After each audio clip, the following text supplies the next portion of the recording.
सतगुर पातशाह जी ने इस पावन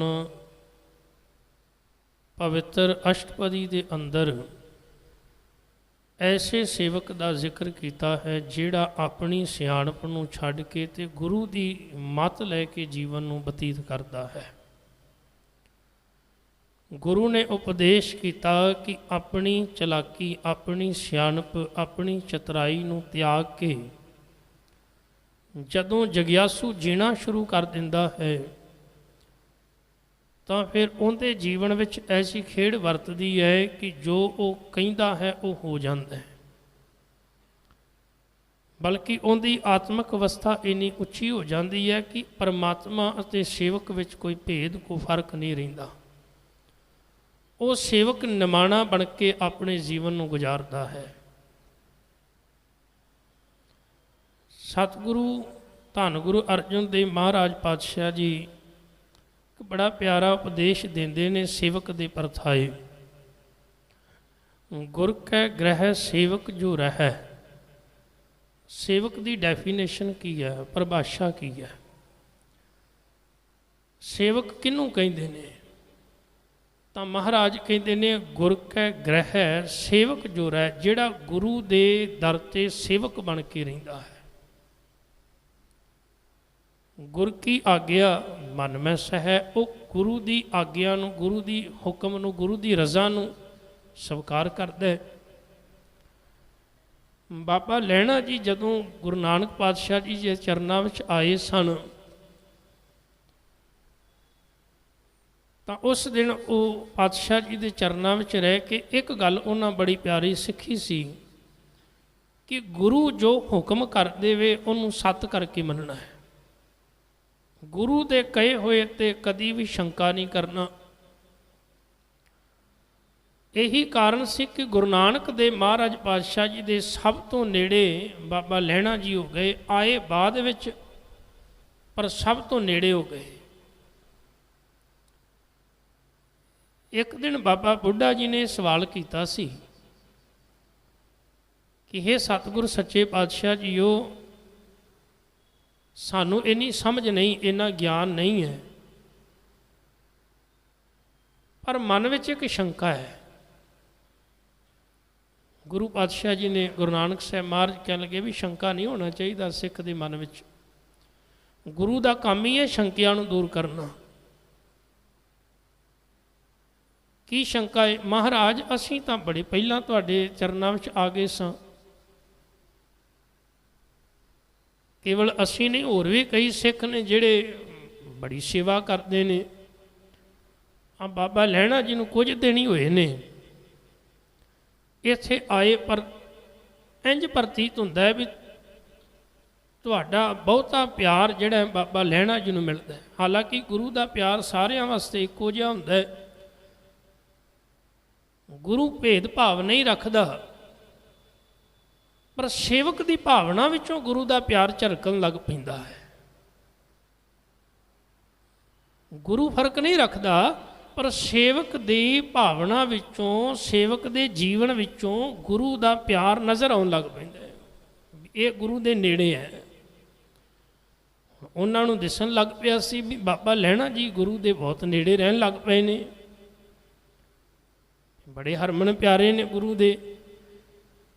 पर कारण की है? असीं भी तो सेवा करते हैं, असीं भी नाल ही उठते हैं, सारे कारज असीं भी नाल ही करवाने हैं, पर फर्क की, अंतर की है? महाराज सानू समझ बख्शो।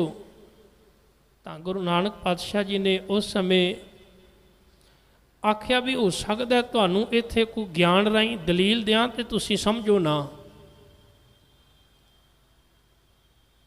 समय की उड़ीक करो, तुहानू सच विच ही ये दस देंगे भी वो क्यों इन्नी नेड़ता, बाबा लैणा जी दे अंदर इन्ना प्यार की कारण है।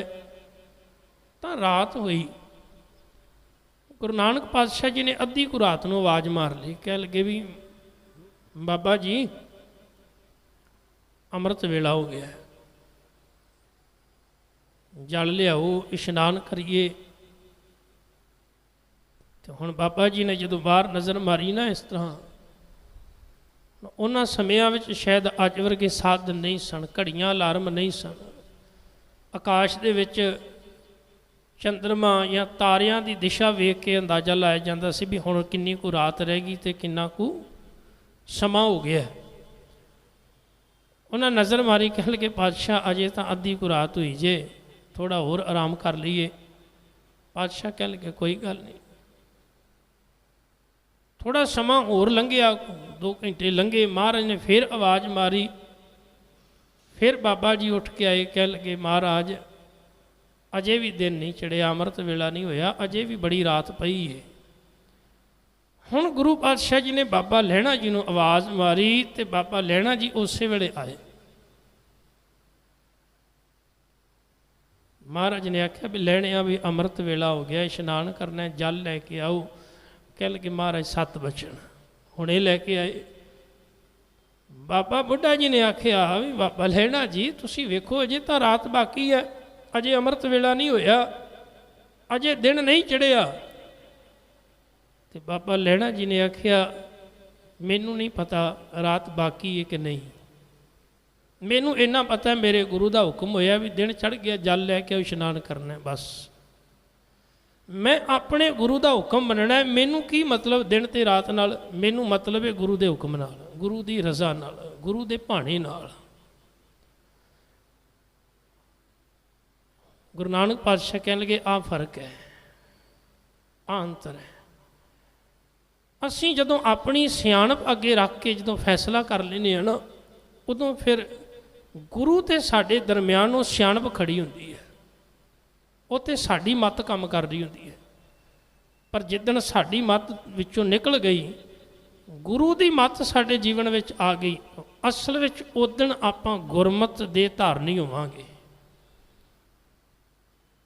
ਉਦਣ ਅਸੀਂ ਗੁਰਮੁਖ ਬਣਾਂਗੇ, ਉਦਣ ਸੇਵਕ ਬਣਾਂਗੇ। ਸਾਹਿਬ ਆਦਿ ਨੇ ਗੁਰ ਕੈ ਗ੍ਰਹਿ ਸੇਵਕ ਜੋ ਰਹਿ, ਗੁਰ ਕੀ ਆਗਿਆ ਮਨ ਮੈਂ ਸਹਿ, ਆਪਸ ਕੋ ਕਰ ਕਛ ਨਾ ਜਨਾਵੇ, ਹਰ ਹਰ ਨਾਮ ਹਿਰਦੈ ਸਤਿਆਵੇ, ਮਨ ਵੇਚੈ ਸਤਿਗੁਰ ਕੇ ਪਾਸ, ਤੇ ਸੇਵਕ ਕੇ ਕਾਰਜ ਰਾਸ, ਸੇਵਾ ਕਰਤ ਹੋਏ ਨੇ ਕਾਮੀ, ਤਿਸ ਕੋ ਹੋਤ ਪ੍ਰਾਪਤ ਸੁਆਮੀ, ਉਹਨੂੰ ਮਾਲਕ ਮਿਲ ਜਾਂਦਾ ਹੈ। ਤਾਂ ਇਹੋ ਜਿਹਾ ਸੇਵਕ ਦਾ ਜੀਵਨ ਕਿ ਆਪਣੀ ਸਿਆਣਪ ਨੂੰ ਤਿਆਗ ਕੇ ਜਦੋਂ ਉਹ ਗੁਰੂ ਦੀ ਸਿਆਣਪ ਨੂੰ ਜੀਵਨ ਵਿੱਚ ਅਪਣਾ ਲੈਂਦਾ ਹੈ, ਤਾਂ ਫਿਰ ਮਹਾਰਾਜ ਇੱਥੇ ਕਿਰਪਾ ਕਰਦੇ ਨੇ, ਜਿਸ ਕੋ ਹਰਿ ਪ੍ਰਭ ਮਨ ਚਿਤ ਆਵੇ, ਫਿਰ ਉਹਨੂੰ ਅਕਾਲ ਪੁਰਖ ਪਰਮਾਤਮਾ ਮਨ ਵਿੱਚ ਪਹਿਲਾਂ ਚੇਤੇ ਸੀ, ਬਲਕਿ ਮਨ ਵਿੱਚੋਂ ਹੁਣ ਚੇਤੇ ਤੱਕ ਪਹੁੰਚ ਗਿਆ, ਮਨ ਤੋਂ ਚਿੱਤ ਤੱਕ ਪਹੁੰਚ ਗਿਆ। ਇਹ ਬੜਾ ਅੰਤਰ ਫਰਕ ਹੈ। ਜ਼ਰੂਰੀ ਨਹੀਂ ਵੀ ਜਿਹੜੀ ਚੀਜ਼ ਮਨ ਵਿੱਚ ਹੈ ਉਹ ਚੇਤੇ ਵਿੱਚ ਵੀ ਹੋਵੇ। ਮਨ ਵਿੱਚ ਤਾਂ ਬੜਾ ਸੰਸਾਰ ਵਸਿਆ ਹੁੰਦਾ, ਪਰ ਸਾਰੀਆਂ ਗੱਲਾਂ ਮਨ ਦੀਆਂ ਚੇਤੇ ਨਹੀਂ ਰਹਿੰਦੀਆਂ, ਕਿਉਂਕਿ ਹੁਣ ਮਨ ਵਿੱਚ ਜਿਹੜੀ ਗੱਲ ਚੱਲ ਰਹੀ ਹੈ, ਅਗਲੇ ਪਲ ਜੇ ਦੂਜੀ ਗੱਲ ਆ ਗਈ ਤਾਂ ਪਹਿਲੀ ਮਨ ਨੇ ਵਿਸਰ ਜਾਣੀ ਹੈ। ਜੇ ਤੀਸਰੀ ਗੱਲ ਮਨ ਵਿੱਚ ਨਵਾਂ ਫੁਰਨਾ ਆ ਗਿਆ, ਉਹਨੇ ਫਿਰ ਭੁੱਲ ਜਾਣੀ ਹੈ। ਮਨ ਤੇ ਚੰਚਲ ਹੈ, ਪਰ ਜਿਹੜੀ ਚੀਜ਼ ਮਨ ਵਿੱਚੋਂ ਸਿੱਧਾ ਚੇਤੇ ਵਿੱਚ ਚਲੀ ਗਈ, ਫਿਰ ਉਹ ਚੀਜ਼ ਨਹੀਂ ਭੁੱਲਦੀ। ਉਹਨੂੰ ਕਹਿੰਦੇ ਨੇ ਸੁਰਤ ਵਿੱਚ ਚੀਜ਼ ਦਾ ਟਿਕ ਜਾਣਾ। ਇਹ ਆਪਾਂ ਫਿਰ ਕਿਸੇ ਦਿਨ ਵਿਚਾਰਾਂਗੇ। ਇਹ 4 ਚੀਜ਼ਾਂ ਬੰਦੇ ਦੇ ਅੰਦਰ ਕੰਮ ਕਰਦੀਆਂ ਨੇ। ਇੱਕ ਮਨ ਹੈ, ਇੱਕ ਚਿੱਤ ਹੈ, ਇੱਕ ਮਤ ਹੈ, ਇੱਕ ਬੁੱਧ ਹੈ, ਅੰਤਹਿਕਰਨ ਹੈ। ਇਹ ਵੱਖ-ਵੱਖ ਇੱਕ ਸਟੇਜਾਂ ਨੇ। ਜਿਹੜੀ ਚੀਜ਼ ਬੰਦੇ ਦੀ ਸੁਰਤ ਵਿੱਚ ਵਸ ਜਾਂਦੀ ਹੈ, ਸੁਰਤ ਕੀ ਹੈ? ਬੰਦੇ ਦਾ ਮੈਮਰੀ ਕਾਰਡ। ਜਿਹੜੀ ਚੀਜ਼ ਸੁਰਤ ਵਿੱਚ ਵਸ ਗਈ, ਉਹ ਅੱਜ ਤੋਂ 40 ਸਾਲ 50 ਸਾਲ ਪਹਿਲਾਂ ਵੀ ਕੋਈ ਸਾਡੇ ਨਾਲ ਘਟਤ ਹੋਈ ਹੋਵੇ ਨਾ, ਬੰਦੇ ਨੂੰ ਉਸੇ ਵੇਲੇ ਯਾਦ ਆ ਜਾਂਦੀ। ਪਰ ਜਿਹੜੀ ਸੁਰਤ ਵਿੱਚ ਨਹੀਂ ਵਸੀ ਹੁੰਦੀ, ਉਹ ਬੰਦੇ ਨੂੰ 10 ਮਿੰਟ ਬਾਅਦ ਨਹੀਂ ਯਾਦ ਰਹਿੰਦੀ। ਮੈਂ ਆਖਿਆ ਕੀ ਸੀ, ਮੈਂ ਕੀ ਬੋਲਿਆ ਸੀ, ਮੈਂ ਸੁਣਿਆ ਕੀ ਸੀ, ਕਿਉਂਕਿ ਮਨ ਤੱਕ ਸੀਮਤ ਹੈ। ਬਾਣੀ ਸਾਨੂੰ ਕੰਠ ਕਿਉਂ ਨਹੀਂ ਹੁੰਦੀ, ਯਾਦ ਕਿਉਂ ਨਹੀਂ ਹੁੰਦੀ? ਇਹ ਨੁਕਤਾ ਸਮਝਣ ਵਾਲਾ ਹੈ। ਬਾਣੀ ਨਾ ਯਾਦ ਹੋਣ ਦਾ ਕਾਰਨ ਹੈ ਕਿ ਬਾਣੀ ਸਾਡੀ ਸੁਰਤ ਤੱਕ ਨਹੀਂ ਪਹੁੰਚਦੀ। ਸਾਡੀ ਸੁਰਤ ਕਦੀ ਚੇਲਾ ਬਣੀ ਨਹੀਂ ਸ਼ਬਦ ਦਾ। ਇਹ ਤਾਂ ਬਸ ਮਨ ਹੀ ਜਿਹੜਾ ਉਹ ਕਿਤੇ ਹੋਰ ਬੈਠਾ ਹੁੰਦਾ ਹੈ। ਮਨ ਤੱਕ ਹੀ ਨਹੀਂ ਪਹੁੰਚ ਪਾਉਂਦੀ ਬਾਣੀ। ਸੁਰਤ ਤੇ ਬੜੀ ਅਗਾਂਹ ਦੀ ਗੱਲ ਹੈ, ਮਨ ਤੱਕ ਹੀ ਨਹੀਂ ਪਹੁੰਚ ਪਾਉਂਦੀ। ਕਈ ਵਾਰੀ ਵੇਖਿਆ ਪਾਠ ਕਰਦੇ ਹੋਵੋ, ਪਾਠ ਸ਼ੁਰੂ ਹੁੰਦਾ ਹੈ, ਥੋੜ੍ਹਾ ਜਿਹਾ ਮਨ ਹਾਜ਼ਰ ਹੁੰਦਾ ਹੈ, ਫਿਰ ਪਾਠ 'ਤੇ ਜ਼ਬਾਨ ਕਰ ਰਹੀ ਹੁੰਦੀ ਹੈ, ਮਨ ਕਿਤੇ ਹੋਰ ਹੁੰਦਾ ਹੈ। ਕੋਈ ਦੁਕਾਨ 'ਤੇ ਬੈਠਾ ਹੈ, ਕੋਈ ਵਪਾਰ ਕਰ ਰਿਹਾ, ਕੋਈ ਪਰਿਵਾਰ ਵਿੱਚ ਬੈਠਾ ਹੈ, ਹਜ਼ਾਰਾਂ ਕਿਲੋਮੀਟਰ ਦੂਰ ਮਨ ਬੈਠਾ ਹੁੰਦਾ ਜਾ ਕੇ। ਅੱਛਾ, ਫਿਰ ਚਲਾਕ ਬੜਾ ਹੈ। ਜਦੋਂ ਤੁਸੀਂ ਭੋਗ ਪਾਉਣ ਲੱਗੋਗੇ ਨਾ, ਜਿਵੇਂ ਹੀ ਭੋਗ ਪਾਉਣਾ ਤੁਸੀਂ, ਇਹਨੇ ਉਸੇ ਵੇਲੇ ਆ ਜਾਣਾ ਹੈ। ਬੜੀ ਚਲਾਕੀ ਇਹ ਮਨ ਦੀ। ਜਿਵੇਂ ਤੁਸੀਂ ਸ਼ੁਰੂ ਕੀਤਾ ਨਾ ਸਲੋਕ, ਪਵਨ ਗੁਰੂ ਪਾਣੀ ਪਿਤਾ ਮਾਤਾ ਧਰਤ ਮਹਾਤੇ, ਨੇ ਆ ਜਾਣਾ ਉਸੇ ਵੇਲੇ, ਸਾਰੀ ਸਟੋਰੀ ਖਤਮ। ਇਹਦਾ ਕਾਰਨ ਪਤਾ ਕੀ ਹੈ? ਮਨ ਬੜਾ ਚਲਾਕ ਹੈ, ਉਹਨੂੰ ਪਤਾ ਹੈ ਵੀ ਜੇ ਇਸ ਬੰਦੇ ਨੂੰ ਪਤਾ ਲੱਗ ਗਿਆ ਨਾ ਵੀ ਤੂੰ ਪਾਠ 'ਚੋਂ ਗੈਰ ਹਾਜ਼ਰ ਸੈਂ, ਇਹਨੇ ਦੁਬਾਰਾ ਸ਼ੁਰੂ ਕਰ ਲੈਣਾ, ਇਹਨੇ ਫਿਰ ਮੁੜ ਸ਼ੁਰੂ ਕਰ ਲੈਣਾ, ਫਿਰ ਮੁਸ਼ਕਲ ਖੜੀ ਹੋ ਜਾਵੇਗੀ। ਮਨ ਨਹੀਂ ਚਾਹੁੰਦਾ ਇਸ ਪਾਸੇ ਤੁਰਨਾ, ਕਿਉਂਕਿ ਮਨ ਨੂੰ ਲਾਣਾ ਇਸ ਤਰ੍ਹਾਂ ਹੈ ਜਿਵੇਂ ਪਾਣੀ ਥੱਲਿਓਂ ਪ੍ਰੈਸ਼ਰ ਦੇ ਕੇ ਟੈਂਕੀ 'ਤੇ ਚਾੜੀ ਦੇਣਾ। ਮਨ ਇਸ ਤਰ੍ਹਾਂ ਬਾਣੀ ਨਾਲ ਜੋੜਨਾ ਪੈਂਦਾ ਹੈ। ਬਾਣੀ ਵਿੱਚ ਮਹਾਰਾਜ ਨੇ ਮਨ ਦੀ ਸਾਧਨਾ ਨੂੰ ਬੜਾ ਵੱਡਾ ਆਖਿਆ। ਬਾਬਾ ਕਬੀਰ ਜੀ ਨੇ ਉਹਨਾਂ ਲੋਕਾਂ ਨੂੰ ਆਖਿਆ ਜਿਹੜੇ ਕੇਵਲ ਬਾਹਰੀ ਤੌਰ 'ਤੇ ਕੇਸ ਕਤਲ ਕਰਾ ਕੇ ਤੇ ਹੋਰ ਪਤਾ ਨਹੀਂ ਕਿੰਨਾ ਕੁਛ ਕਰਕੇ ਵਿਚਰ ਰਹੇ ਸਨ, ਪਰ ਉਹ ਮਨ ਨੂੰ ਕਾਬੂ ਨਹੀਂ ਕਰ ਪਾਏ। ਜੰਗਲਾਂ ਵਿੱਚ ਪਹਾੜਾਂ ਵਿੱਚ ਚਲੇ ਗਏ, ਸੰਸਾਰ ਨੂੰ ਤਿਆਗ ਕੇ। ਕਬੀਰ ਸਾਹਿਬ ਨੇ ਉਹਨਾਂ ਨੂੰ ਆਖਿਆ ਸਭ ਤੋਂ ਵੱਡਾ ਕੰਮ ਤੇ ਮਨ ਦੀ ਸਾਧਨਾ ਸੀ, ਤੁਸੀਂ ਤਨ ਹੀ ਸਾਧਦੇ ਰਹਿ ਗਏ। ਮੰਮਾ ਮਨ ਸਿਉ ਕਾਜ ਹੈ, ਮਨ ਸਾਧੇ ਸਿੱਧ ਹੋਏ, ਮਨ ਹੀ ਮਨ ਸਿਉ ਕਹਿ ਕਬੀਰਾ, ਮਨ ਸਾ ਮਿਲਿਆ ਨਾ ਕੋਏ। ਮਨ ਵਰਗੀ ਚੀਜ਼ ਦੁਨੀਆ ਵਿੱਚ ਕੋਈ ਨਹੀਂ ਮਿਲੀ। ਇਹਨੂੰ ਸਾਧਨਾ ਸਭ ਤੋਂ ਕਠਿਨ ਕੰਮ ਹੈ। ਬਾਕੀ ਸਾਰੀਆਂ ਚੀਜ਼ਾਂ ਨੂੰ ਹਾਸਲ ਕਰ ਲੈਣਾ ਸੌਖਾ ਹੈ, ਮਨ ਨੂੰ ਕਾਬੂ ਕਰਕੇ ਰੱਖਣਾ ਬੜਾ ਔਖਾ ਹੈ। ਤਾਂ ਇਹ ਕਾਰਨ ਹੈ ਕਿ ਮਨ ਦੇ ਵਿੱਚੋਂ ਜਦੋਂ ਸਫ਼ਰ ਕਰਕੇ ਨਾਮ ਚੇਤੇ ਤੱਕ ਪਹੁੰਚਦਾ, ਸੁਰਤ ਤੱਕ ਪਹੁੰਚਦਾ, ਫਿਰ ਉਹ ਚੀਜ਼ ਭੁੱਲਦੀ ਨਹੀਂ। ਮਹਾਰਾਜ ਕਹਿ ਰਹੇ ਨੇ ਜਿਸ ਕੋ ਹਰ ਪ੍ਰਭ ਮਨ ਚਿਤ ਆਵੇ, ਜਿਹਨੂੰ ਅਕਾਲ ਪੁਰਖ ਪਰਮਾਤਮਾ ਮਨ ਕਰਕੇ ਚੇਤੇ ਵਿੱਚ ਰਹਿਣ ਲੱਗ ਜਾਵੇ, ਸੋ ਸੰਤ ਸੁਹੇਲਾ ਨਹੀਂ ਡੁਲਾਵੇ। ਉਹ ਕੌਣ ਹੈ ਫਿਰ? ਉਹ ਸੇਵਕ ਬਣ ਜਾਂਦਾ ਸੰਤ। ਉਹਦੀ ਅਵਸਥਾ ਸੰਤ ਵਰਗੀ ਹੋ ਜਾਂਦੀ। ਤੇ ਆਪਾਂ ਬਚਨ ਪੜ੍ਹਦੇ ਹਾਂ, ਮਹਾਰਾਜ ਨੇ ਸੰਤ ਦੇ ਪਰਥਾਏ ਬਚਨ ਕੀਤੇ, ਜਿਨ੍ਹਾਂ ਸਾਸ ਗਿਰਾਸ ਨਾ ਵਿਸਰੈ, ਹਰ ਨਾਮਾ ਮਨ ਮੰਤ, ਧਨ ਸੇ ਸਈ ਨਾਨਕਾ ਪੂਰਨ ਸੋਈ ਸੰਤ। ਜਿਨ੍ਹਾਂ ਨੂੰ ਰੱਬ ਨਹੀਂ ਵਿਸਰਦਾ, ਤੇ ਗੁਰੂ ਅਰਜਨ ਸਾਹਿਬ ਕਹਿ ਰਹੇ ਨੇ ਜਿਨ੍ਹਾਂ ਨੂੰ ਮਨ ਕਰਕੇ ਚਿੱਤ ਕਰਕੇ ਰੱਬ ਭੁੱਲਦਾ ਨਹੀਂ, ਉਹ ਕੌਣ ਨੇ? ਸੋ ਸੰਤ ਸੁਹੇਲਾ। ਸੁਹੇਲਾ ਦਾ ਮਤਲਬ ਹੈ ਸਰਲ, ਸੁਖੀ। ਉਹ ਸੰਤ ਜਨ, ਉਹ ਸੇਵਕ ਫਿਰ ਸੁਖੀ ਹੋ ਜਾਂਦੇ ਨੇ। ਨਹੀਂ ਡੁਲਾਵੇ, ਉਹ ਡੋਲਦੇ ਨਹੀਂ ਕਦੀ, ਫਿਰ ਅੰਦਰੋਂ ਅਡੋਲ ਹੋ ਜਾਂਦੇ ਨੇ। ਜਿਸ ਪ੍ਰਭ ਆਪਣਾ ਕਿਰਪਾ ਕਰੇ, ਜਿਸ ਸੇਵਕ ਉੱਤੇ ਪ੍ਰਭੂ ਆਪਣੀ ਕਿਰਪਾ ਕਰ ਦਿੰਦਾ ਹੈ, ਸੋ ਸੇਵਕ ਕਉ ਕਿਸ ਤੇ ਡਰੈ। ਉਹ ਸੇਵਕ ਨਹੀਂ ਫਿਰ ਕਿਸੇ ਤੋਂ ਡਰਦਾ, ਉਹਨੂੰ ਕੋਈ ਡਰਾ ਨਹੀਂ ਸਕਦਾ। ਉਹ ਸੇਵਕ ਇਸ ਤਰ੍ਹਾਂ ਸਾਹਮਣੇ ਖਲੋਤਾ ਹੋਵੇ ਤੇ ਜਲਾਦ ਆਰਾ ਲੈ ਕੇ ਆਵੇ ਵੀ ਤੇਰੇ 2 ਸਰੀਰ ਦੇ ਫਾੜ ਕਰਨੇ ਨੇ, ਉਹ ਆਖੇਗਾ ਕਰਦੇ ਭਾਈ। ਉਹ ਆਖੇ ਤੈਨੂੰ ਦੇਗ 'ਚ ਉਬਾਲਣਾ, ਕਹਿੰਦੇ ਉਬਾਲ ਦੇ ਭਾਈ। ਤੇਰਾ ਖੋਪਰ ਲਾਹਣਾ ਹੈ, ਕਹਿੰਦੇ ਲਾ ਦੇ ਭਾਈ। ਉਹ ਸੇਵਕ ਇਸ ਤਰ੍ਹਾਂ ਬੈਠਾ, ਕਹਿੰਦਾ ਤੇਰੇ ਟੁਕੜੇ ਕਰਨੇ ਸਰੀਰ ਦੇ, ਬੰਦ ਕੱਟਣਾ ਤੇਰਾ ਮਨੀ ਸਿੰਘ। ਕੱਟ ਲੈ ਭਾਈ, ਕੱਟ ਲੈ ਤੂੰ। ਨਾ ਉਹ ਡੋਲਦੇ ਨੇ, ਨਾ ਹੀ ਉਹ ਡਰਦੇ ਨੇ, ਕਿਉਂਕਿ ਉਹਨਾਂ ਦੇ ਅੰਦਰ ਨਿਰਭਉ ਪਰਮਾਤਮਾ ਵਸਿਆ ਹੈ। ਡਰ ਤੇ ਮੁੱਕ ਹੀ ਗਿਆ ਨਾ ਬਿਲਕੁਲ। ਉਹਨਾਂ ਨੂੰ ਭਉ ਰਿਹਾ ਹੀ ਨਹੀਂ। ਨਾ ਉਹਨਾਂ ਨੂੰ ਸੰਸਾਰ ਦਾ ਭੈ ਹੈ, ਨਾ ਮੌਤ ਦਾ ਭੈ ਹੈ। ਬਿਲਕੁਲ ਅੰਦਰੋਂ ਨਿਡਰ ਹੋ ਗਏ। ਜੈਸਾ ਸਾ ਤੈਸਾ ਦਿਸ਼ਟਾਇਆ। ਉਹ ਫਿਰ ਜਿਹੋ ਜਿਹਾ ਰੱਬ ਵਾਕਈ ਹੁੰਦਾ ਨਾ, ਉਹਨਾਂ ਨੂੰ ਉਹੋ ਜਿਹਾ ਹੀ ਦਿਸਦਾ। ਅਸਲ ਵਿੱਚ ਜਿਹੋ ਜਿਹਾ ਰੱਬ ਹੁੰਦਾ, ਆਪਣੇ ਕਾਰਜ ਮੈਂ ਆਪ ਸਮਾਇਆ। ਪਰਮਾਤਮਾ ਜਗਤ ਰਚਨਾ ਦੇ ਕਾਰਜ ਦੇ ਵਿੱਚ ਲੀਨ ਹੋਇਆ ਪਿਆ ਹੈ। ਲੱਗਾ ਹੋਇਆ ਹੈ। ਸੋਧਤ ਸੋਧਤ ਸੋਧਤ ਸੀਜਿਆ। ਸੋਧਤ ਦਾ ਅਰਥ ਹੈ ਵਿਚਾਰ ਕੇ। ਸੇਵਕ ਜਨ ਅਕਾਲ ਪੁਰਖ ਪਰਮਾਤਮਾ ਦੇ ਗੁਣਾਂ ਦੀ ਵਿਚਾਰ ਕਰ ਕਰਕੇ ਇੱਕ ਨਿਸ਼ਚੇ 'ਤੇ ਪਹੁੰਚ ਜਾਂਦੇ ਨੇ, ਇੱਕ ਤੱਤ 'ਤੇ ਪਹੁੰਚ ਜਾਂਦੇ ਨੇ। ਜਿਵੇਂ ਕੋਈ ਬੰਦਾ ਮੰਨ ਲਓ ਵੀ ਦੁੱਧ ਨੂੰ ਰਿੜਕਦਾ ਹੈ, ਅਤੇ ਦੁੱਧ ਨੂੰ ਰਿੜਕਣ ਤੋਂ ਬਾਅਦ ਫਿਰ ਘਿਓ ਪ੍ਰਾਪਤ ਹੁੰਦਾ ਹੈ, ਤੱਤ ਮੱਖਣ ਤੱਕ ਪਹੁੰਚ ਜਾਂਦਾ ਹੈ।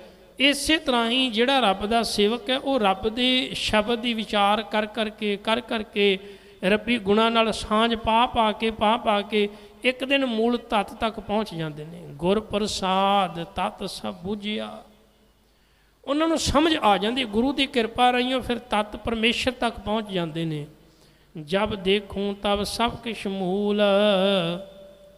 ਉਹ ਫਿਰ ਜਿੱਧਰ ਵਹਿੰਦੇ ਨੇ ਨਾ ਉਹਨਾਂ ਨੂੰ ਮੂਲ ਪਰਮਾਤਮਾ ਨਜ਼ਰ ਆਉਂਦਾ। ਉਹ ਕਹਿੰਦੇ ਭਾਈ ਸਭਨਾਂ ਵਿੱਚ ਰੱਬ ਦੀ ਜੋਤ ਹੈ। ਨਾਨਕ ਸੋ ਸੂਖਮ ਸੋਈ ਅਸਥੂਲ। ਅਸਥੂਲ ਉਹ ਹੈ ਜੋ ਦਿਸ ਰਿਹਾ ਹੈ, ਸੂਖਮ ਉਹ ਹੈ ਜਿਹੜਾ ਨਹੀਂ ਦਿਸ ਰਿਹਾ। ਅਕਾਲ ਪੁਰਖ ਜਿਹੜਾ ਹੈ ਉਹ ਅਸਥੂਲ ਦਿਸਦੇ ਹੋਏ ਸੰਸਾਰ ਵਿੱਚੋਂ ਅਣਦਿਸਦਾ, ਜਿਹੜਾ ਦਿਸਦਾ ਨਹੀਂ ਲੋਕਾਂ ਨੂੰ, ਉਹ ਵੀ ਦਿਸਣ ਲੱਗ ਪੈਂਦਾ ਹੈ ਸੇਵਕ ਨੂੰ। ਉਹ ਹਰ ਇੱਕ ਚੀਜ਼ ਨੂੰ ਮਹਿਸੂਸ ਕਰਨ ਲੱਗ ਪੈਂਦੇ ਨੇ, ਰੱਬ ਨੂੰ ਵੇਖਣ ਲੱਗ ਪੈਂਦੇ ਨੇ ਇਸ ਜਗਤ ਵਿੱਚੋਂ, ਇਸ ਸੰਸਾਰ ਦੇ ਵਿੱਚੋਂ, ਇਸ ਜਗਤ ਰਚਨਾ ਵਿੱਚੋਂ। ਨੈ ਕਿਛ ਜਨਮੈ ਨੈ ਕਿਛ ਮਰੈ। ਸੇਵਕ ਨੂੰ ਪਤਾ ਲੱਗ ਜਾਂਦਾ ਹੈ ਨਾ ਹੀ ਕੁਝ ਜਨਮਦਾ ਅਤੇ ਨਾ ਹੀ ਕੁਝ ਮਰਦਾ ਹੈ। ਆਪਣੇ ਚਲਤ ਆਪ ਹੀ ਕਰੇ। ਇਹ ਤਾਂ ਰੱਬ ਦੀ ਇੱਕ ਖੇਡ ਹੈ। ਜੀ ਪੈਦਾ ਹੋ ਰਹੇ ਨੇ, ਖਤਮ ਹੋ ਰਹੇ ਨੇ। ਸੇਵਕ ਨੂੰ ਪਤਾ ਲੱਗ ਜਾਂਦਾ ਵੀ ਰੱਬ ਦੀ ਇੱਕ ਖੇਡ ਹੈ, ਕੁਦਰਤੀ ਖੇਡੀ ਜਾ ਰਹੀ ਹੈ। ਇਹਦੇ ਵਿੱਚ ਕਿਸੇ ਦਾ ਜ਼ੋਰ ਨਹੀਂ, ਕੋਈ ਵੀ ਜਨਮ ਲੈ ਲੇ ਜਾਂ ਕੋਈ ਮਰ ਜਾਵੇ। ਇਹ ਰੱਬ ਦੀ ਖੇਡ ਵਰਤਦੀ ਹੈ। ਆਵਣ ਜਾਵਣ ਦ੍ਰਿਸ਼ਟ ਅਨਦ੍ਰਿਸ਼ਟ, ਆਉਣਾ ਜਾਣਾ, ਦਿਸਦਾ ਅਣਦਿਸਦਾ, ਆਗਿਆਕਾਰੀ ਧਾਰੀ ਸਭ ਸ੍ਰਿਸ਼ਟ। ਸੇਵਕ ਨੂੰ ਪਤਾ ਲੱਗ ਜਾਂਦਾ ਇਹ ਸਾਰਾ ਕੁਛ ਰੱਬ ਦੀ ਆਗਿਆ ਵਿੱਚ ਹੈ, ਉਹਦੇ ਹੁਕਮ ਦੇ ਵਿੱਚ ਹੈ। ਕਿਉਂਕਿ ਸੇਵਕ ਵੀ ਹੁਕਮ ਵਿੱਚ ਚੱਲਣ ਦੀ ਜਦੋਂ ਸਿੱਖਿਆ ਲੈ ਲੈਂਦਾ, ਉਹਨੂੰ ਪਤਾ ਲੱਗਦਾ ਵੀ ਹਰ ਚੀਜ਼ ਹੁਕਮ ਦੇ ਵਿੱਚ। ਚਰਨ ਤਾਰੇ, ਧਰਤੀ, ਆਕਾਸ਼, ਹਵਾ, ਅੱਗ, ਜੀਵ ਜੰਤ, ਇਹ ਸਭ ਰਜ਼ਾ ਵਿੱਚ ਨੇ, ਭਾਣੇ ਵਿੱਚ ਨੇ। ਕਿਉਂਕਿ ਉਹ ਆਪ ਵੀ ਭਾਣੇ ਵਿੱਚ ਤੁਰ ਰਿਹਾ ਹੁੰਦਾ ਨਾ।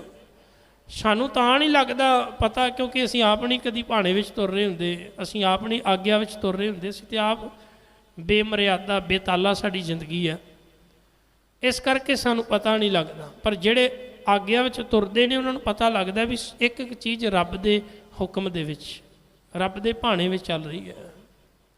ਆਪੇ ਆਪ ਸਗਲ ਮੈਂ ਆਪ। ਉਹ ਆਪ ਪਰਮੇਸ਼ਰ ਸਾਰਿਆਂ ਵਿੱਚ ਵਸਿਆ ਹੋਇਆ ਹੈ। ਅਨੇਕ ਜੁਗਤ ਰਚ ਥਾਪ ਉਥਾਪ। ਅਨੇਕਾਂ ਜੁਗਤ ਭਾਵ ਤਰੀਕਿਆਂ ਨਾਲ ਅਕਾਲ ਪੁਰਖ ਕਾਇਨਾਤ ਨੂੰ ਬਣਾਉਂਦਾ ਹੈ ਅਤੇ ਫਿਰ ਇਹਨੂੰ ਨਾਸ਼ ਕਰ ਦਿੰਦਾ ਹੈ। ਅਵਿਨਾਸ਼ੀ ਨਾ ਹੀ ਕਿਛ ਖੰਡ। ਪਰਮਾਤਮਾ ਅਵਿਨਾਸ਼ੀ ਹੈ, ਕਦੀ ਨਾਸ਼ ਨਹੀਂ ਹੁੰਦਾ। ਇਸ ਕਰਕੇ ਭਾਈ ਅਕਾਲ ਪੁਰਖ ਪਰਮਾਤਮਾ ਦੇ ਕਦੀ ਟੋਟੇ ਨਹੀਂ ਹੁੰਦੇ, ਟੁਕੜੇ ਨਹੀਂ ਹੁੰਦੇ, ਭਾਵ ਉਹ ਕਦੀ ਨਾਸ਼ ਨਹੀਂ ਹੋ ਸਕਦਾ। ਧਾਰਨ ਧਾਰ ਰਹਿਓ ਬ੍ਰਹਿਮੰਡ। ਅਕਾਲ ਪੁਰਖ ਪਰਮਾਤਮਾ ਨੇ ਇਹ ਸਾਰੇ ਬ੍ਰਹਿਮੰਡ ਨੂੰ ਆਪ ਹੀ ਰਚਿਆ ਹੈ, ਆਪ ਹੀ ਬਣਾਇਆ ਅਤੇ ਉਹਦੇ ਆਸਰੇ 'ਤੇ ਸਭ ਹੈ। ਅਲਖ ਅਭੇਵ ਪੁਰਖ ਪ੍ਰਤਾਪ। ਸੇਵਕ ਨੂੰ ਪਤਾ ਲੱਗ ਜਾਂਦਾ ਵੀ ਜਿਹੜਾ ਰੱਬ ਦਾ ਤੇਜ ਪ੍ਰਤਾਪ ਹੈ ਨਾ, ਉਹਦਾ ਬਲ ਜਿਹੜਾ ਸਾਰੇ ਜੀਵਾਂ ਵਿੱਚ ਕੰਮ ਕਰ ਰਿਹਾ ਹੈ, ਉਸ ਪ੍ਰਭੂ ਨੂੰ ਨਾ ਹੀ ਅੱਜ ਤੱਕ ਕੋਈ ਵੇਖ ਸਕਿਆ, ਕਿਉਂਕਿ ਅਲੱਖ ਹੈ, ਉਹਨੂੰ ਲਖਿਆ ਨਹੀਂ ਜਾ ਸਕਦਾ, ਅਤੇ ਨਾ ਉਹਦਾ ਭੇਦ ਕੋਈ ਪਾ ਸਕਿਆ, ਕਿਉਂਕਿ ਸਰਵ ਵਿਆਪਕ ਹੈ। ਆਪ ਜਪਾਏ ਤਾਂ ਨਾਨਕ ਜਾਪ। ਹੇ ਨਾਨਕ ਇੰਜ ਆਖ ਕਿ ਸੇਵਕ ਕੋਲੋਂ ਵੀ ਉਹ ਆਪ ਹੀ ਜਪਾਉਂਦਾ ਹੈ ਆਪਣਾ ਨਾਮ। ਜਿਹਦੇ ਕੋਲੋਂ ਉਹਨੇ ਜਪਾਉਣਾ ਹੈ ਉਹਦੇ ਤੋਂ ਹੀ ਉਹ ਜਪਾਉਂਦਾ ਹੈ। ਸੇਵਕ ਵੀ ਆਪਣੀ ਮਰਜ਼ੀ ਨਾਲ ਜਾਪ ਨਹੀਂ ਕਰ ਸਕਦਾ, ਕਿਉਂਕਿ ਉਹ ਰੱਬ ਦੀ ਰਜ਼ਾ ਵਿੱਚ ਭਾਣੇ ਵਿੱਚ ਰਹਿੰਦਾ ਹੈ। ਬਲਕਿ ਉਹ ਇਹ ਕਹਿਣਾ ਸ਼ੁਰੂ ਕਰ ਦਿੰਦਾ ਹੈ, ਮਾਲਕ ਜਿਸ ਰਜ਼ਾ ਵਿੱਚ, ਜਿਸ ਭਾਣੇ ਵਿੱਚ ਤੂੰ ਰੱਖਣਾ, ਮੈਂ ਰਹਿਣ ਲਈ ਤਿਆਰ ਹਾਂ। ਸਵੀਕਾਰ ਕਰ ਲੈਂਦਾ ਹੈ। ਜਿਨ ਪ੍ਰਭ ਜਾਤਾ ਸੋ ਸ਼ੋਭਾਵੰਤ। ਜਿਹੜੇ ਸੇਵਕ ਰੱਬ ਨੂੰ ਜਾਣ ਲੈਂਦੇ ਨੇ ਫਿਰ ਉਹਨਾਂ ਦੀ ਸ਼ੋਭਾ ਹੋਣੀ ਸ਼ੁਰੂ ਹੋ ਜਾਂਦੀ ਹੈ। ਜਿਵੇਂ ਕਬੀਰ ਸਾਹਿਬ ਦੀ ਹੋਣੀ ਸ਼ੁਰੂ ਹੋ ਗਈ। रविदास साहब दी, भगत नामदेव जी दी, जिन्हां ने फिर रब नूं जान लिया। जान लेना बड़ी वड्डी गल है, मन लेना बड़ी सौखी गल है। दुनिया अंदर बहुते मनुख, बहुते कि 99% तो वध मनुख वो ने जिहड़े सिर्फ मन के बैठे हुए हैं। और गुरु नानक देव महाराज पातशाह जी रोज़ ही सानू सवाल करते हैं, शायद कभी असी ध्यान नाल पढ़िया नहीं, रहरास साहब का पाठ कभी किया नहीं, ध्यान नाल करके अगे निकल जाने असी। महाराज ने एक मनुख नूं सवाल किया, वो की सवाल है? महाराज आखते ने, सुन वड्डा आखै सब कोई। तू सुन के कह रहे हैं ना भी रब बहुत वड्डा है, सच्ची गल है। असी भी अज तक सानू पढ़ाया गया, वड्डे वड्डे कथावाचक प्रचारक यही गल कहते भी रब बड़ा महान है, रब बड़ा वड्डा है, रब बड़ा विशाल है। और दुनिया के धार्मिक ग्रंथों में भी लिखिया गया, और इहदे विच कोई शक वाली गल नहीं है कि रब बड़ा महान है। पर गुरु नानक पातशाह जी ने एक सवाल किया जग्यासू नूं, सुन वड्डा आखै सब कोई, केवड़ वड्डा डिठा होए? कदी वेख्या ही? दर्शन किते, कदी दीदार किते, या केवल सुनिया सुनाइया गल्लां ते ही बस इस तरह मन के बैठ गए? जे तू वेख्या नहीं ना तो फिर अजे ये समझ लै भी तू उन्होंने जानिया नहीं, तू उहदे नेड़े नहीं होया, बस सुन के ही बैठा होया है, मन के बैठा होया है। और मनण वालियां दी गिणती बड़ी है। भारत देश के अंदर ही सारे कोई ना कोई कहता मैं भी रब नूं मनदा, जिन्हों मर्जी पुछ लो। हालांकि नास्तिक भी बड़े ने, पर रब नूं मनण वालियां दी गिणती भी घट नहीं। पर तुसीं किसी नूं पुछ के वेखो, रब दे दर्शन कीते ने, दीदार कीते ने? कहेगा नहीं, पढ़िया जरूर है, ग्रंथां दे विच पढ़िया है, बाणी विच लिखिया रब बहुत महान है, बड़ा वड्डा है रब। तो बाणी कह रही है फिर, सुन वड्डा आखै सब कोई, केवड़ वड्डा डिठा होए। तो सतगुर पातशाह जी ने इत्थे बड़ी नुकते की गल दसी है, जिन प्रभ जाता जिन्ना जान लिया। शोभा उन्हां दी हुंदी है जिहड़े मन के बैठे ने, उन्हां दी नहीं हुंदी। मनण वालियां दी गिणती तो बहुत है, जानण वालियां दी गिणती बहुत घट है। तो जानण वालियां विच कबीर साहब बैठे हुए हैं, जानण वालियां विच रविदास साहब बैठे हुए हैं। वो रब दे बिल्कुल नेड़े हो गए, उन्हें जान लिया भी हाँ इस तरह का वाकई जिस तरह का सुनते सा उस तरह का है। जैसा सतगुरु सुनी दा तैसो ही मैं डीठ, जिंदे बारे सुनिया सी अज मैं वेख भी लिया, अखां नाल वेखिया, पता लग गया भी वाकई है। अन्ने नूं तुसीं कही जाओ भी बाहर चानण बड़ा है, तो बाहर इस तरह संसार है, वो मन्नेगा नहीं, मैं किवें मन्ना। पर जे तुसीं उहनूं अखां दे दिओ, वेखे तां मन्नेगा हाँ वाकया है। हुण जिहड़ा ननकाना साहब कदी गया नहीं, भावें मैं ही हाँ, असीं कदी गए नहीं, पर सानू असीं अज तक पढ़िया भी हाँ इस तरह का इधर दरवाजे आउणगे, इस तरह ते दरख्त लग्या होवेगा, इत्थे प्रकाश हुंदा होवेगा, पढ़िया है बस सुनिया। पर जिदन वाकई अखां नाल दीदार कर लांगे हाँ इस तरह का है, दरबार साहब बारे को पढ़ लवे तो मन के बह जे हाँ होवेगा भाई। चार दरवाजे ने, परिक्रमा होंदी है, मत्था टेकिया जाता है, सामने अकाल तख्त साहब भी। पर जिन्हें वाकई दीदार किए ने निहाल तो होया ना, जिन्हें दीदार नहीं किए वो निहाल नहीं हो सकता। तो महाराज कह रहे हैं जिन प्रभ जाता सो शोभावंत, शोभा उन्होंने दी भी जिन्हें जान लिया। सगल संसार उधरै तिनमंत, फिर उन्होंने को एक ताकत आ जाती है। वो ताकत किहड़ी है कि उन्होंने दे उपदेश नूं सुन के संसार जिहड़ा है विकारां विचों बचन लग जाता है। लोकी उन्होंने दे उपदेश नूं सुन के फिर अपना जीवन सफला करन लगदे ने।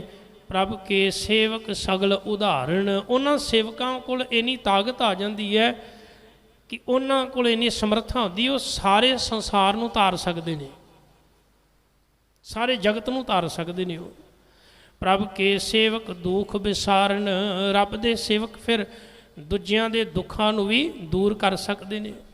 आपे मेल लय कृपाल, ਅਕਾਲ ਪੁਰਖ ਆਪ ਆਪਣੇ ਸੇਵਕਾਂ ਨੂੰ ਆਪਣੇ ਚਰਨਾਂ ਨਾਲ ਕਿਰਪਾ ਕਰਕੇ ਜੋੜ ਲੈਂਦਾ ਹੈ। ਗੁਰ ਕਾ ਸ਼ਬਦ ਜਪ ਭਏ ਨਿਹਾਲ, ਗੁਰੂ ਦੇ ਸ਼ਬਦ ਰਾਹੀਂ ਫਿਰ ਉਹ ਨਾਮ ਜਪ ਕੇ ਤੇ ਇਸ ਤਰ੍ਹਾਂ ਖੇੜੇ ਵਿੱਚ ਆ ਜਾਂਦੇ ਨੇ, ਜਿਵੇਂ ਕਮਲ ਫੁੱਲ ਖਿੜ ਜਾਂਦਾ ਸੂਰਜ ਦਾ ਦੀਦਾਰ ਕਰਕੇ। ਰੱਬ ਦੇ ਸੇਵਕ ਰੱਬ ਦਾ ਦੀਦਾਰ ਕਰਕੇ ਖੇੜੇ ਵਿੱਚ ਆ ਜਾਂਦੇ ਨੇ। ਉਨ ਕੀ ਸੇਵਾ ਸੋਈ ਲਾਗੈ, ਫਿਰ ਐਸੇ ਸੇਵਕਾਂ ਦੀ ਸੇਵਾ ਫਿਰ ਕਰਨ ਵਾਸਤੇ ਹੋਰ ਸੇਵਕ ਆ ਜਾਂਦੇ ਨੇ। ਕਹਿੰਦੇ ਭਈ ਇਹਨਾਂ ਦੀ ਸੇਵਾ ਅਸੀਂ ਕਰਨੀ ਹੈ, ਕਿਉਂਕਿ ਇਹਨਾਂ ਨੇ ਸੇਵਕ ਬਣ ਕੇ ਰੱਬ ਨੂੰ ਜਾਣ ਲਿਆ। ਇਹਨਾਂ ਦੀ ਸੇਵਾ ਅਸੀਂ ਕਰਨੀ ਹੈ। ਫਰਕ ਹੈ ਫਿਰ ਉਹਨਾਂ ਦੀ ਸੇਵਾ ਸੰਸਾਰ ਵਿੱਚ ਹੋਣ ਲੱਗ ਪੈਂਦੀ ਹੈ ਜਿਨ੍ਹਾਂ ਨੇ ਰੱਬ ਨੂੰ ਨੇੜੇ ਹੋ ਕੇ ਵੇਖ ਲਿਆ ਹੁੰਦਾ ਹੈ। ਆਪਾਂ ਵੇਖਦੇ ਹਾਂ ਇਤਿਹਾਸ ਵਿੱਚ ਬੜੀਆਂ ਮਿਸਾਲਾਂ ਮਿਲਦੀਆਂ ਨੇ, ਪਰ ਇੱਕ ਬਚਨ ਕਹਿ ਦਿਆਂ ਗੁਰਬਾਣੀ ਦਾ, ਜਿਨ ਨਾਨਕ ਸਤਿਗੁਰ ਪੂਜਿਆ ਤਿਨ ਹਰ ਪੂਜ ਕਰਾਵਾਂ। ਫਿਰ ਬਾਬਾ ਬੁੱਢਾ ਜੀ ਨੂੰ ਜਦੋਂ ਰੱਬ ਦੇ ਦੀਦਾਰ ਹੋ ਗਏ, ਅੱਜ ਲੱਖਾਂ ਦੁਨੀਆ ਬਾਬਾ ਬੁੱਢਾ ਜੀ ਦੇ ਦੀਦਾਰ ਕਰਨ ਵਾਸਤੇ ਜਾਂਦੀ। ਕਹਿੰਦੀ ਬਾਬਾ ਬੁੱਢਾ ਜੀ ਸਾਡੇ 'ਤੇ ਵੀ ਕਿਰਪਾ ਕਰ ਦਿਓ। ਇਸ ਤਰ੍ਹਾਂ ਹੀ ਲੱਖਾਂ ਦੁਨੀਆ ਵੇਖੋ ਸ਼ਹੀਦਾਂ ਦੇ ਸਥਾਨ 'ਤੇ ਜਾਂਦੀ ਹੈ, ਭਾਵੇਂ ਬਾਬਾ ਦੀਪ ਸਿੰਘ ਹੋਣ, ਭਾਈ ਮਨੀ ਸਿੰਘ ਜੀ ਹੋਣ, ਕਿਉਂਕਿ ਰੱਬ ਦੇ ਬਹੁਤ ਨੇੜੇ ਹੋ ਗਏ ਹੋ ਸਨ ਸੇਵਕ। ਪਰ ਉਹਨਾਂ ਵਿੱਚ ਫਿਰ ਭੇਦ ਨਾ ਰਿਹਾ, ਫਿਰ ਲੱਖਾਂ ਦੁਨੀਆ ਉਹਨਾਂ ਦੇ ਸੇਵਕ ਬਣਨ ਨੂੰ ਤਰਸਦੀ ਹੈ।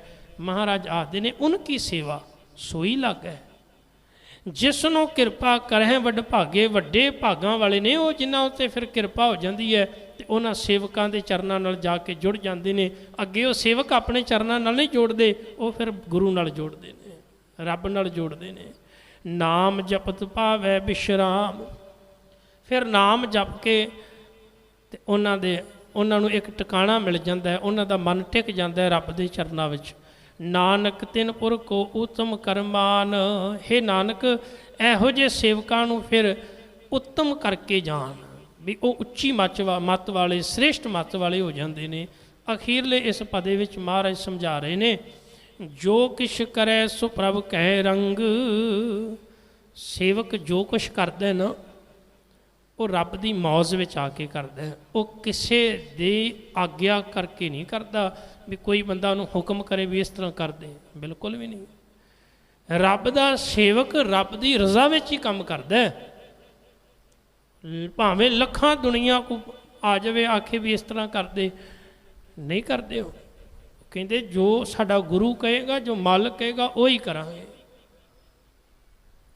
ਤਾਂ ਮਹਾਰਾਜ ਕਹਿ ਰਹੇ ਨੇ ਜੋ ਕਿਛ ਕਰੇ ਸੋ ਪ੍ਰਭ ਕੈ ਰੰਗ, ਸਦਾ ਸਦਾ ਵਸੈ ਹਰ ਸੰਗ।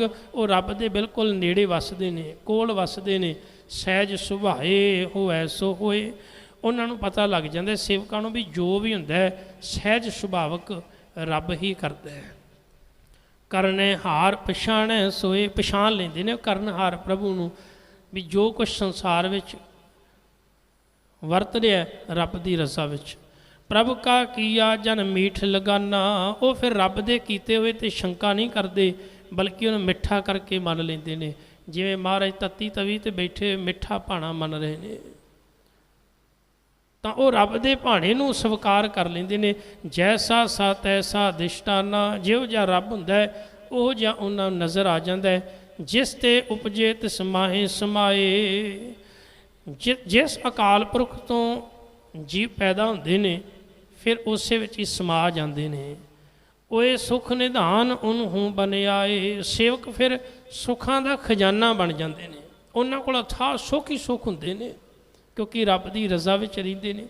ਔਰ ਇਹ ਅਸਲ ਦੇ ਵਿੱਚ ਮਹਾਰਾਜ ਆਖਦੇ ਨੇ ਵੀ ਉਹਨਾਂ ਸੇਵਕਾਂ ਨੂੰ ਹੀ ਇਹ ਅਵਸਥਾ ਜਿਹੜੀ ਹੈ ਬਣ ਆਉਂਦੀ ਹੈ, ਹਰ ਕਿਸੇ ਨੂੰ ਨਹੀਂ, ਸਿਰਫ ਸੇਵਕਾਂ ਨੂੰ ਹੀ ਇਹ ਅਵਸਥਾ ਜਿਹੜੀ ਹੈ ਪ੍ਰਾਪਤ ਹੁੰਦੀ ਹੈ।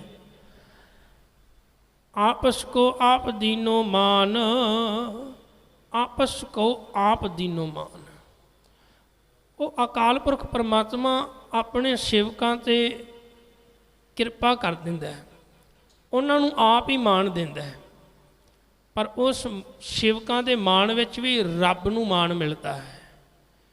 ਇਹ ਰੱਬ, ਕਿਉਂਕਿ ਸੇਵਕਾਂ ਦੇ ਵਿੱਚ ਹੀ ਰੱਬ ਦੀ ਵਡਿਆਈ ਹੈ ਨਾ। ਜਿੰਨੀ ਕੋਈ ਸੇਵਕਾਂ ਦੀ ਵਡਿਆਈ ਹੋਵੇਗੀ ਉਨੀ ਰੱਬ ਦੀ ਵਡਿਆਈ ਹੋਵੇਗੀ। ਤਾਂ ਮਹਾਰਾਜ ਆਖਦੇ ਨੇ ਆਪਸ ਕੋ ਆਪ ਦੀਨੋ ਮਾਨ। ਰੱਬ ਆਪਣੇ ਸੇਵਕਾਂ ਰਾਹੀਂ ਆਪਣੇ ਆਪ ਨੂੰ ਮਾਣ ਦਿਵਾਉਂਦਾ ਹੈ। ਨਾਨਕ ਪ੍ਰਭ ਜਨ ਏਕੋ ਜਾਨ। ਹੇ ਨਾਨਕ, ਰੱਬ ਦੇ ਸੇਵਕ ਉਸ ਇੱਕੋ ਨੂੰ ਜਾਣ ਲੈਂਦੇ ਨੇ, ਉਹਨੂੰ ਪਛਾਣ ਲੈਂਦੇ ਨੇ, ਸਮਝ ਲੈਂਦੇ ਹਨ। ਮਹਾਰਾਜ ਕਿਰਪਾ ਕਰਨ, ਬਖਸ਼ਿਸ਼ ਕਰਨ, ਅਸੀਂ ਵੀ ਰੱਬ ਦੇ ਸੇਵਕ ਬਣੀਏ, ਪਰ ਰੱਬ ਦੀ ਰਜ਼ਾ ਵਿੱਚ ਰਹਿ ਕੇ, ਰੱਬ ਦੇ ਭਾਣੇ ਵਿੱਚ ਰਹਿ ਕੇ।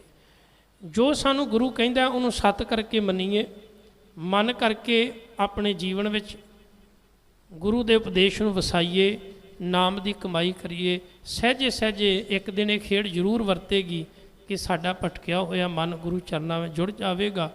ਅਸੀਂ ਵੀ ਉਸ ਪਰਿਪੂਰਨ ਪਰਮਾਤਮਾ ਪਰਮੇਸ਼ਰ ਦੇ ਨਾਮ ਨੂੰ ਜੀਵਨ ਵਿੱਚ ਕਮਾ ਕੇ ਆਤਮਿਕ ਆਨੰਦ ਦਾ ਹੁਲਾਰਾ ਮਾਣ ਸਕਦੇ ਹਾਂ।